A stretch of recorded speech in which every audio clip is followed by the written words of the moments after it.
tema que o pessoal estava perguntando o que era o Covid. Então, a gente tem tido várias indicações de Covid com sintomas que persistiram, né? Então, assim, a cauda longa do Covid, como se fala, tá aí, é fato. Em algumas pode estar relacionado à virose em si, pode estar relacionado à gravidade dos pacientes, mas a gente vê também que pacientes com acometimento mais leve também têm essa alteração pós-Covid. Então, enfim, não nos cabe aqui discutir causas ou consequências, nos cabe discutir que sintomas permanecem, e isso é fato, né? Todo mundo tá atendendo gente que permaneceu com anosmia, com alteração de paladar, com dor de cabeça. Se você não atende, você tem alguém que tá em alguma situação dessa. Então, é fato que isso está acontecendo e isso tem sido muito trazido ao estudo de exame de imagem. E aí me perguntaram especificamente sobre a cefaleia, o que a gente faz, se existe alguma coisa diferente para se fazer na cefaleia pós-Covid. Então, eu queria fazer alguns pontos aqui de análise. Então, se você que está examinando a cefaleia isolada, né? A gente sabe que a cefaleia ficou como uma possível cauda longa, vamos dizer assim.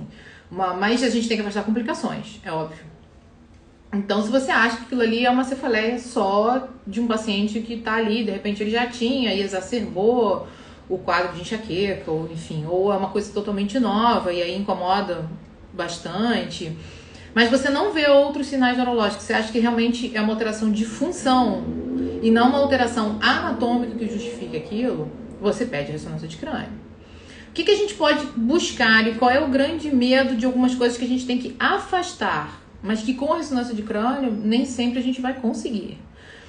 Número 1, eu falaria aqui por conta não só das alterações pós-Covid, mas como as alterações agora pós-vacinais que a gente viu também, a trombose venosa.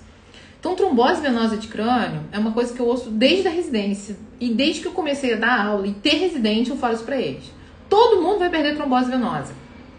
Aceita que dói menos. Então, mentaliza, internaliza isso e começa a procurar ativamente. É o que a gente tem que fazer com relação à trombose. Porque ela vai passar desapercebido. Quando você pega um infarto venoso, é óbvio que todo mundo vê. Quem é que não vê um elefante na sua frente? Mas muitas vezes a gente não vai ver o trombinho lá. Ah, mas eu não sei se todo trombo tem indicação de tratamento, mas aquele trombo ali pode ser o dono do sintoma. Então, é fato que a trombose sagital, já com complicação, ninguém vai perder. Mas a trombose pequena ali, de sigmoide, de transverso, aquela coisa que fica meio estranha, aquele hipersinal que aparece no flare que incomoda, que mostra que tem um fluxo lento no seio, o contraste no T1, pós-contraste, a gente não vê impregnar, porque não é uma sequência de anjo. Então, sempre pode ter essa dúvida. Eu acho que a gente tem que ficar sempre com os dois pés atrás, principalmente nessa era agora de Covid, que a gente viu que é uma complicação relacionada ao vírus, também relacionada a algum tipo de tratamento ou de complicação mesmo de um Covid grave. Então, esse é um ponto. Olhar com calma o trombo. Olhar com calma os seios. Ah, mas a gente não faz T1 3D pós-contraste para todo mundo, eu não faço sequência de anjo, porque anjo é outro exame. Agora, se você que está pedindo quer afastar realmente, se não é uma trombose, peça anjo arterial e venosa. Ah, mas eu acho que não tem nada arterial porque eu acho que não é uma oclusão. Preciso pedir arterial e venosa? Não. Muitas vezes os convênios autorizam separado. Muitas vezes os convênios autorizam juntos. Muitas vezes autorizam um e não autoriza o outro. Então, eu acho que, já que vai haver um estudo, faça um estudo arterial e venoso. Se você quiser crânio, peça crânio também. São 3 exames diferentes. Então, especifique bem no seu pedido o que você quer.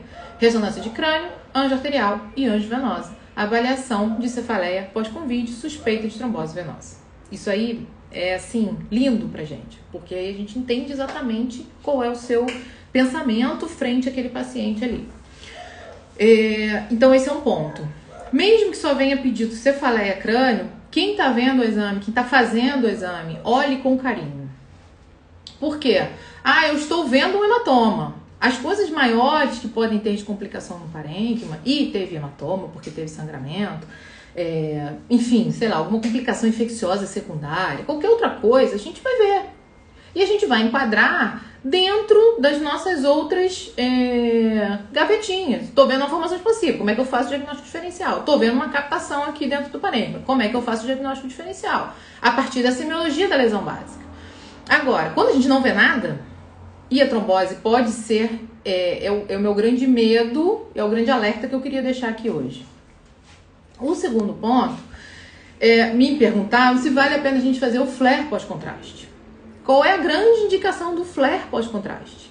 Você ver alguma alteração meníngea, principalmente leptomeníngea. E aí, e se alguém da neuro aí quiser participar, eu vou adorar. Vocês acham que poderia ter alguma alteração leptomeníngea representada basicamente só por cefaleia, ou teria que ter algum outro sinal focal que valeria a pena procurar, examinar? Porque assim, um flare pós-contraste, para você ver uma lesão de parênquima, não vai mudar muita coisa. Com o seu T1 pós-contraste você vai ver. Você pode até fazer o flare para ajudar, enfim, mas aí você já viu. Para trombose também não vai ajudar, porque aí você faria um 3D. E aí você não tem o pré, aí você faz o pós, e aí você fica em dúvida se aquilo tá captando, não tá, se tem em volta, se é um seio hipoplásico, enfim. E a gente tentar adaptar um exame que não está sendo feito e direcionado especificamente para aquilo. Agora, a questão da leptomeninge, eu acho que daria alguma coisa maior, mais exuberante clinicamente. Então, eu sinceramente não tenho feito e acho que a gente não vai talvez se surpreenda com uma doença leptomeníngea relacionada ao Covid. Mas eu não sei como é que tá a experiência de vocês, eu queria muito saber. Se alguém quiser comentar aí, fica à vontade para falar. Porque, na verdade, se você tem a lesão também da leptomeninge, o próprio flare pré-contraste, ele vai te dar alguns sinais, né? Ele tem aquele hipersinal ali que fica meio no córtex, que é a sensação que você tem de que o flare não suprimiu. Que é o que a gente olha e fala assim, nossa, será que esse flare tá mal feito? Porque não suprimiu? E o que você tá vendo não é um hipersinal do líquor que não suprimiu, é o hipersinal da meninge que você não veria. Só que você tá vendo porque suprimiu o líquor. Então o flare pós-contraste ele já vai te dar uma dica. O flare pós-contraste não, flare pré-contraste. O próprio T1 pós-contraste ele também vai te dar a dica, né? Se você fizer um espinheco bom, você vai ver ali folia cerebelar, você vai ver umas captações profundas ali nos sulcos. Então, assim, eu acredito que aquilo ali já vai te dar alguma alteração. Aí a Cris está perguntando aqui, no pós-Covid com alteração cognitiva, a IRM pode trazer algum dado? Isso é outra super indicação, né? Todo mundo está pedindo.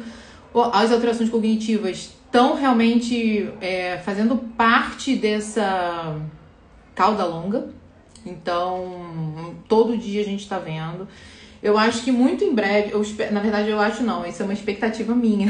Eu gostaria muito de ver um artigo de quem teve essa sacada logo no início. A gente já está fazendo mais de um ano de pandemia, então quem tinha, né, esse volume cerebral, esse volume hipocampal pré e a evolução ao longo desse ano, independente da idade, né? Então, assim, a gente tem uma noção de que tem gente jovem com alteração cognitiva mantida, tem pacientes mais idosos que fizeram aquela descompensação mais rápida e que realmente não recuperaram.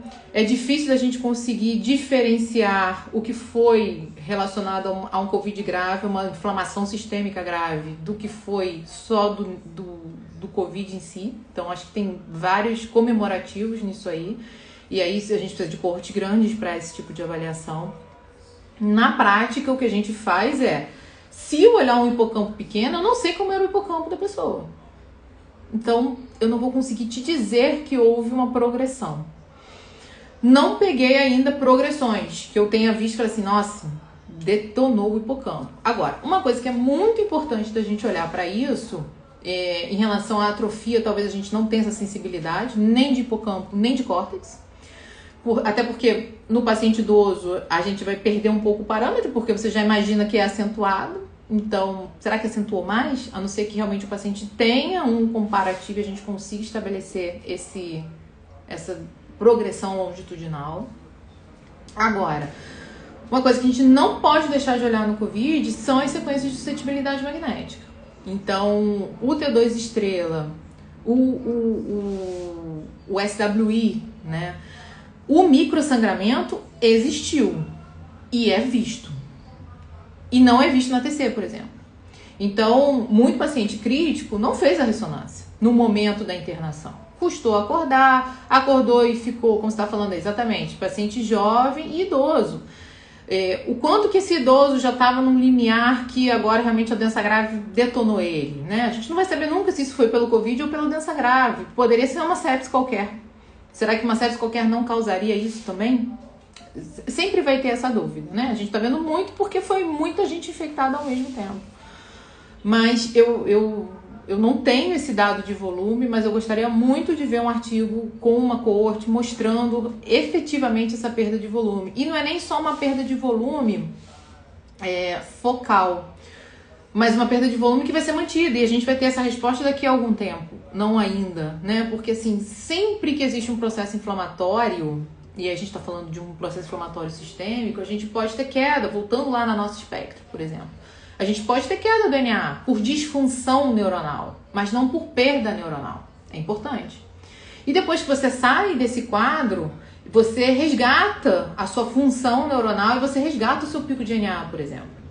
E muitos trabalhos de espectro, por exemplo, vão poder te falar que durante o Covid o DNA caiu. Mas não vão poder concluir que isso foi perda neuronal. Vão poder concluir que houve um distúrbio neuronal. E daqui a um tempo, a gente reavaliar e falar assim, não, olha só, o paciente recuperou bem clinicamente, ele recuperou, ele ficou muito tempo aqui com um déficit cognitivo, mas agora ele voltou a ficar bem, eu vou lá, faço um espectro e o meu DNA voltou a subir. Então eu posso dizer que teve uma disfunção neuronal. Agora, será que o DNA vai continuar baixo e aí eu posso falar em perda neuronal e aí a gente junta com essa informação de volume? Então é um estudo longitudinal, né? Eu ainda não vi nada relacionado a isso, mas é uma dúvida, é uma angústia muito comum que quem vê paciente está trazendo pra gente, e a gente está ajudando muito pouco, essa que é a verdade. O que eu acho que pode impactar realmente numa complicação que não existia são a detecção desses focos de hipossinal na sequência de suscetibilidade, que é o microsangramento. Então, o microsangramento existiu, ele é uma complicação que está super bem documentada, tem vários artigos falando sobre isso. Não quer dizer que fez um hematoma, mas quer dizer que tem esse microsangramento e que isso, em quantidade absurda, vai levar, obviamente, a uma disfunção por desconexão de fibra, né? Não tem jeito. Então, assim, o paciente não sangrou, mas tudo bem, a gente não viu na TC, né? É difícil, imagina botar um paciente grave que estava entubado, cheio de coisa, na ressonância pra gente ver se tinha microsangramento? Não. O máximo que aconteceu, botou na TC para afastar o hematoma, que era uma complicação que estava acontecendo também, um infarto hemorrágico. Não tem. Depois de ver o que deu.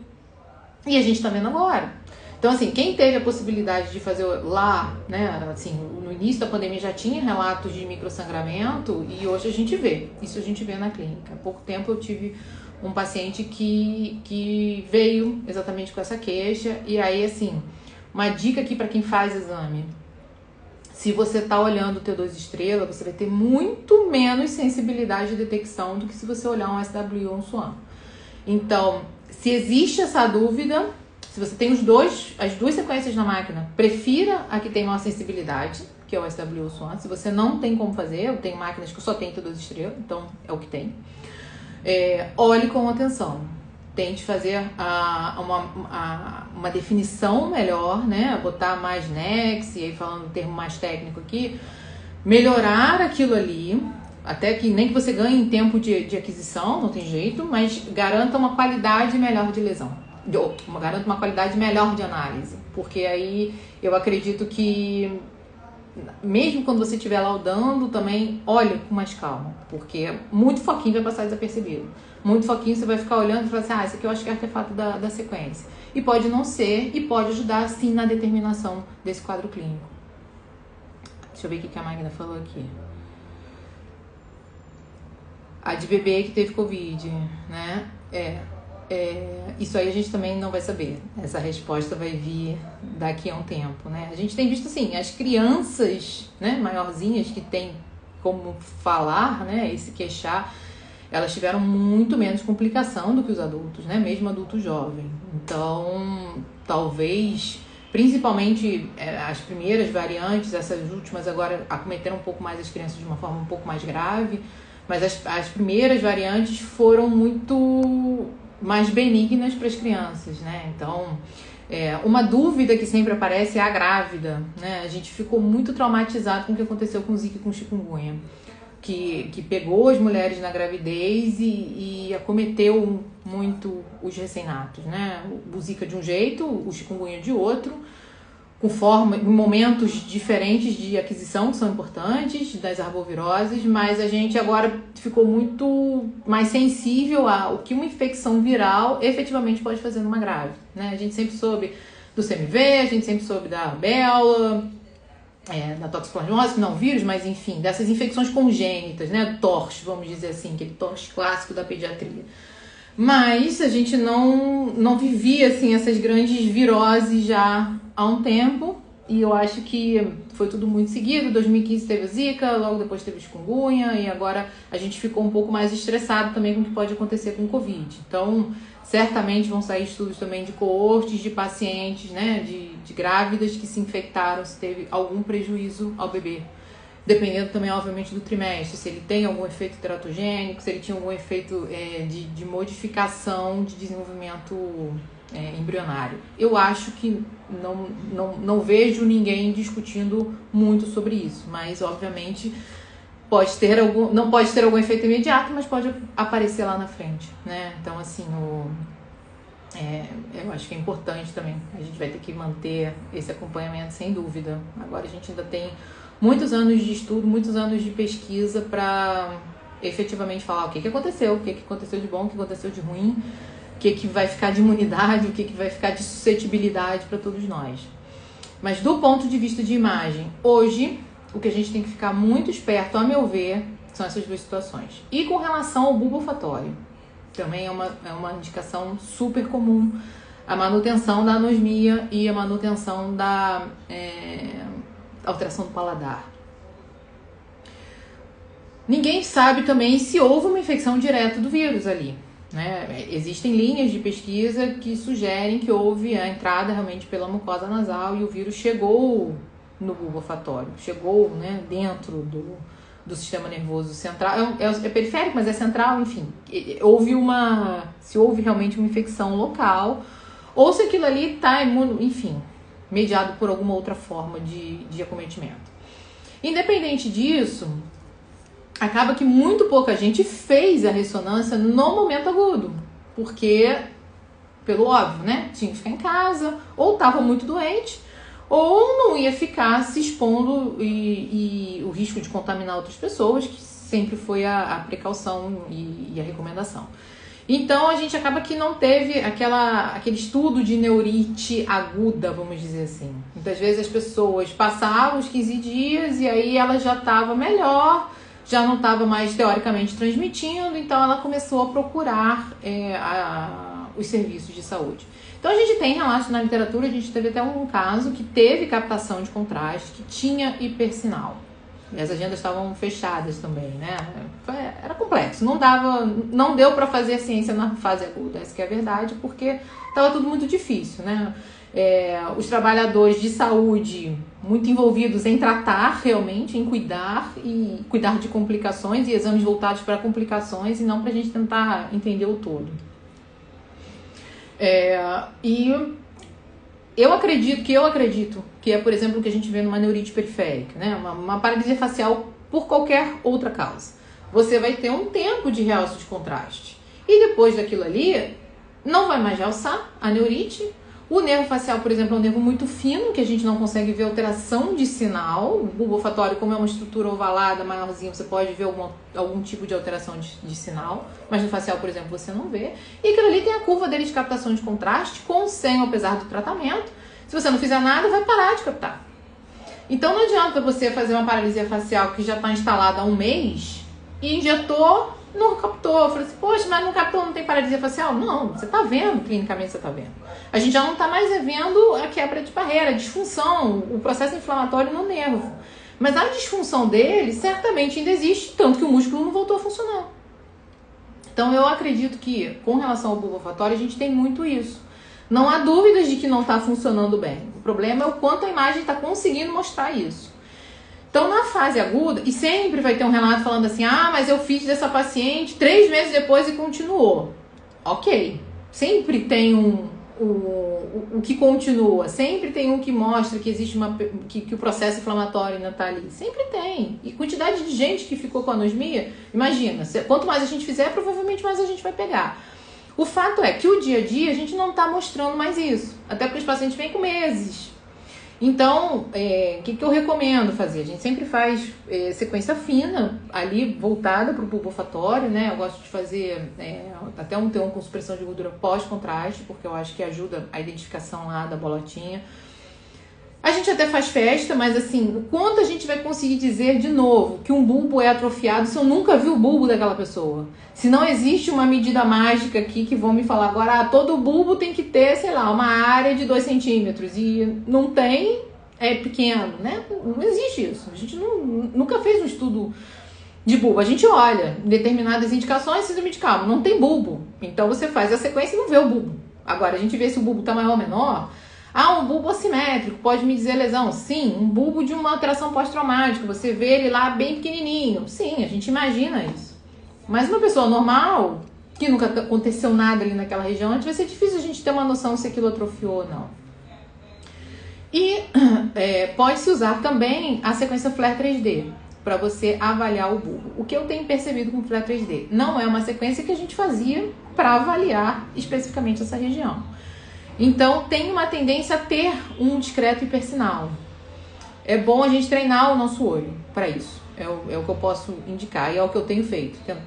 Tentando treinar meu olho para ver o quanto eu consigo perceber que aquilo ali não é um hipersinal patológico ou é um hipersinal que existe naquela região. Porque a gente começou a ver bastante hipersinal. E não aparece no T2, por exemplo. Mas será que é porque é o flare mais sensível? Porque o flare de um flare 3D a gente não estava habituado a ver? Porque realmente é relacionado à doença, mas eu não estou vendo realce de contraste. Então, assim, alguns flares deixam a gente um pouco em dúvida. E ali é uma região complicada para o flare, porque a gente tem interface ar da célula etimoidal, osso e bulbo, e líquor em volta. Então, assim, é tudo de ruim para o flare. Se o flare 3D da máquina não for bom, já vai dar problema. Então, nem tente, porque aquilo ali vai te dar mais confusão do que solução.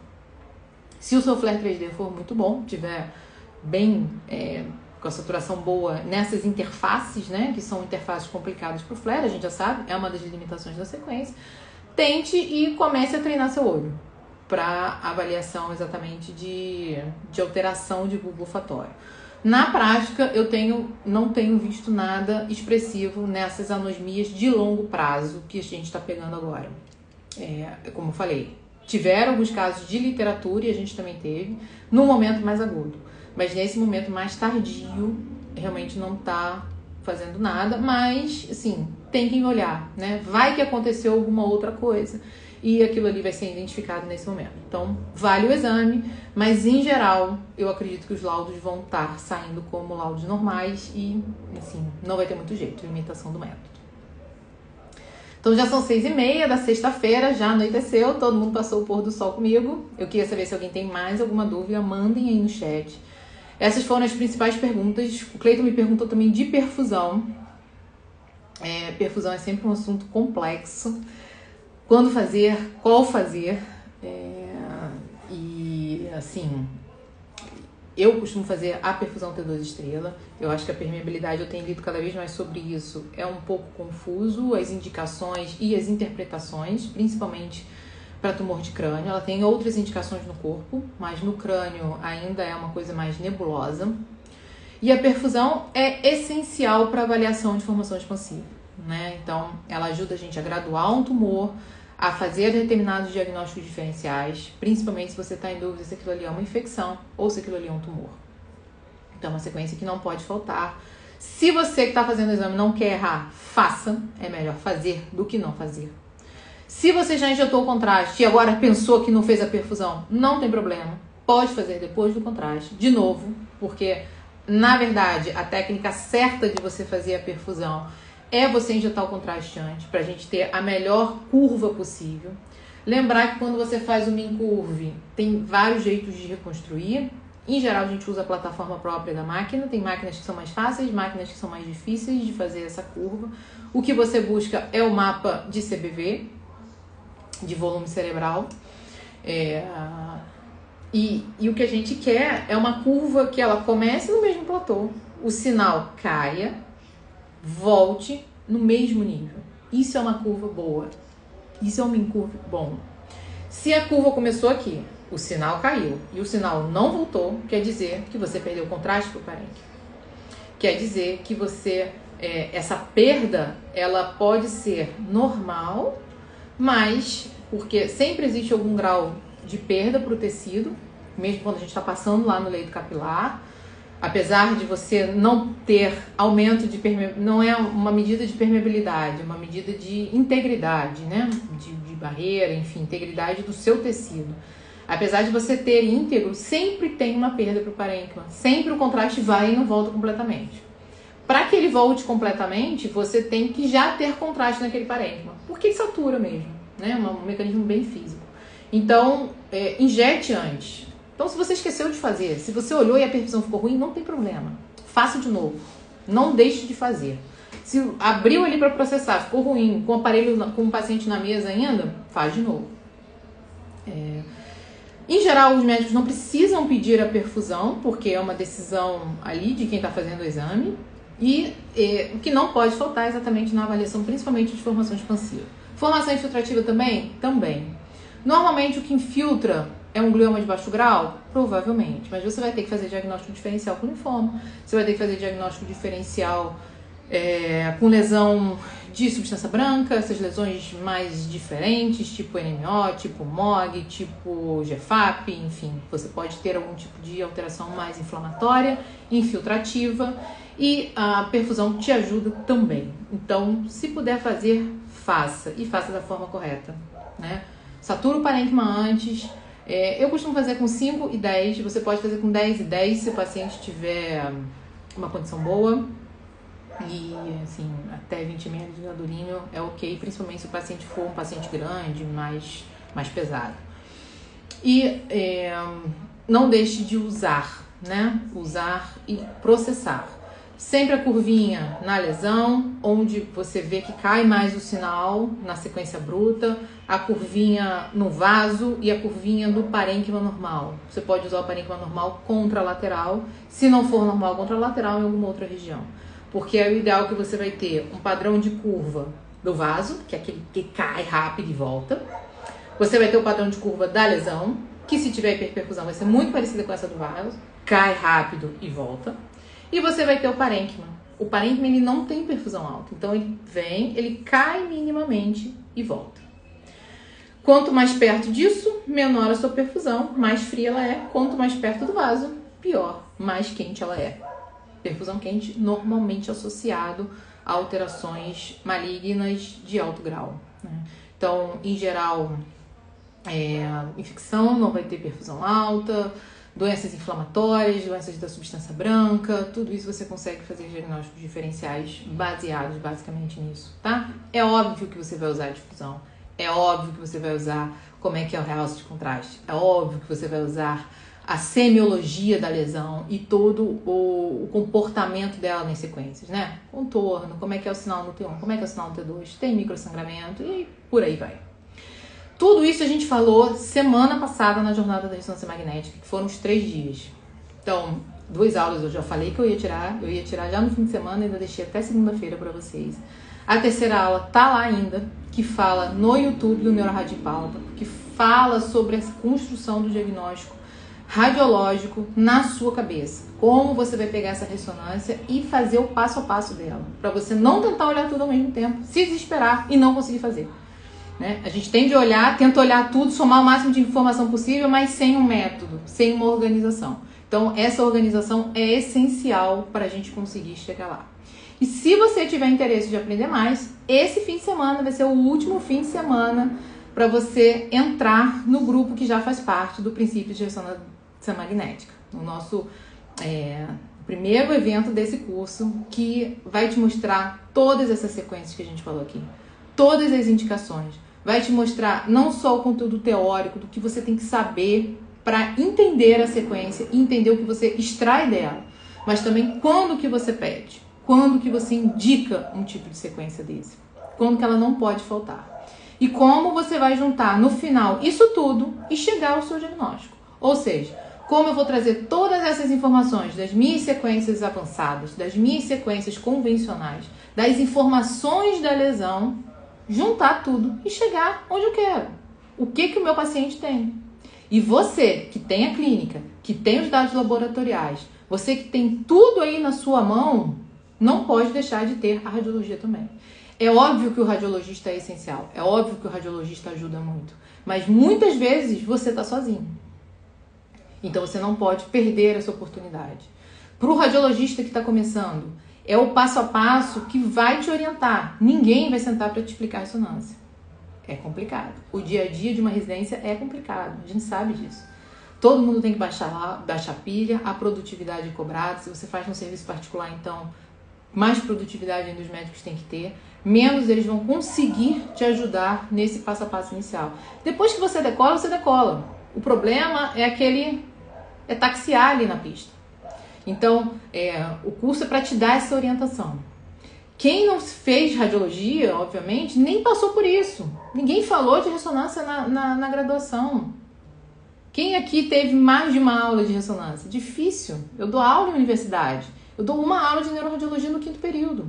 O que o 5º período está pronto para ter uma aula de ressonância? Muito pouco. Porque ele nem conhece a doença. E aí eu vou falar do método e da doença. É muito complicado.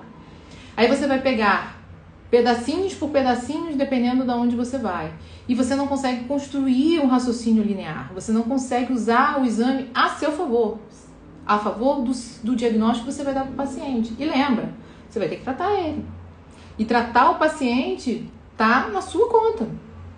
Então o diagnóstico é a base que está lá, né? Então é importante vocês conseguirem participar disso e identificar. E para quem faz o exame também. Então eu estou vendo cada vez mais que os operadores de máquina trabalham sozinhos. Então ter a noção do para que serve cada coisa é importante. Vai diminuir o paciente voltar, vai melhorar a sua produtividade, vai objetivar o seu exame. Então, assim, é um jogo de ganha-ganha para todo mundo, né? Então, lembrem, esse fim de semana tá lá disponível o carrinho aberto. Quem gostou, quem quer saber mais, pode me chamar do direct, não tem problema nenhum. Eu tô à disposição para responder. O link tá lá na minha bio, então você sai aqui da live, clica lá no link, vai ter a página te explicando tudo. Tá com dúvida? Tem o suporte lá para te ajudar. Não tá conseguindo entrar na página, acessar, o suporte vai te ajudar. Se você quer saber se é para você, eu te ajudo. Manda mensagem, pergunta, Fernanda, eu sou assim. Você acha que vai ser para mim? Aí eu vou te falar, é ou não é. Mas vai ser muito interessante para vocês. O Anderson tá falando aqui, muito. Eu acredito que o muito é que vocês estão trabalhando sozinhos, né? Eu vi, alguém me mandou, já não me lembro mais quem foi, me mandou uma foto com 3 computadores operando 3 máquinas à distância. Eu fiquei horrorizada. Porque como uma pessoa vai estar conseguindo fazer um exame de crânio, de ombro e de barriga ao mesmo tempo, longe do paciente, né? Então, assim, a gente está caminhando por caminhos mais sombrios e não tem jeito. A gente tem que se especializar, a gente tem que se fortalecer e a gente tem que estar apto a isso, né? A fazer o diagnóstico correto, a fazer o melhor exame possível, a dar o laudo mais completo possível, sem ser aquele laudo de hipersinal e hipossinal inespecífico. Tem que ser o laudo hipersinal e hipossinal igual a hematoma, porque aí você resolve o problema do paciente, né? O Anderson tá falando aqui, o Command Center. É complicado. O laudo vai muito automatizado, porque a pilha de exames é grande. O exame é feito de uma forma muito automatizada, porque a demanda é grande. E isso chega para o médico que recebe, que solicitou, muitas vezes de uma forma muito inconclusiva. Então, você que está recebendo, saber interagir com esse exame é essencial também para o seu atendimento, para a sua consulta, para a sua segurança em cima do que você está fazendo. E não é um bicho de 7 cabeças, não é difícil. É método, é hábito, é prática. E se você quer começar a praticar, você está no lugar certo, você está no momento certo. Então, vem para esse lado que eu estou te esperando aqui. E obrigada, Anderson. Que bom que você está aqui, que bom que você curte. Obrigada a todos vocês que passaram por aqui, que tiraram suas dúvidas. Espero que eu tenha conseguido tirar. Eu acho muito legal essas lives de dúvidas. Eu acho que a gente pode começar a fazer isso aqui no perfil. Fazer live de... Eu nunca fiz live aqui no Instagram porque eu acho complicado eu tentar falar de imagem sem mostrar imagem. E eu tentei hoje, já vi que eu não consegui, porque já desligou 2 vezes. Mas eu acho que dessa forma, como a gente está falando aqui de protocolo, de indicação, talvez não fique uma coisa que eu necessite mostrar tanto a imagem e que não fique tão maçante também para vocês, mas que seja bem objetiva, né? Faço ou não faço, indico ou não indico, como é que eu peço, como é que eu solicito. Então, acho que é uma outra forma da gente passar a informação, passar o conteúdo também, que é um conteúdo que todo mundo precisa, né? É normal ter dúvida para pedir o exame, a gente não aprende. É normal vocês não saberem como é a nossa operação. Então, vocês muitas vezes pedem e... Pede crânio, isso é normal, né? Pedir crânio para ver paralisia facial. Mas você vai falar, mas como é que eu vou saber que tem mastóide, que eu vou fazer o corte fino? Então, você tem que saber. Vem saber, você tem que saber não, vem saber. Vem saber que é legal. Porque aí você vai conseguir refinar o seu atendimento. Você vai conseguir fazer aquele atendimento personalizado que a gente tem buscado tanto hoje, que as pessoas estão buscando tanto hoje, né? E se a gente acha que o paciente não percebe que o médico está atendendo de uma forma diferenciada, que quem está fazendo o exame está atendendo de uma forma diferenciada, a gente está enganado, né? Ele sabe o que está de diferente ali. Ele sabe que está sendo atendido por uma pessoa que tem todas as competências, né? E aí quando eu falo competência, é competência pontual, né? Todos os pontos que a gente tem necessários para fazer um bom atendimento. Então, aprender nunca é demais. Eu tô aqui para ajudar vocês nisso, para ensinar. Tem muita coisa disponível aí, já vão zapeando, já dei várias dicas aqui de conteúdo sobre o que a gente falou. E quem tiver interesse, clica no link da bio assim que acabar e se tiver em dúvida, me chama que eu tô aqui para tirar as dúvidas. Gente, foi muito bom estar com vocês. Vamos curtir agora um pouquinho, à noite, a gente merece, trabalho duro. Quem tá entrando no plantão, bom plantão, boa sorte, 7 horas e normalmente a troca de plantão, 7, 8 horas, então se você tá indo ouvir a live, obrigada, se você tá voltando a ouvir a live, obrigada, e se você ainda não ouviu a live, vai ouvir depois, eu vou deixar ela lá disponível no perfil para vocês, tá bom, gente? Beijo e até a próxima!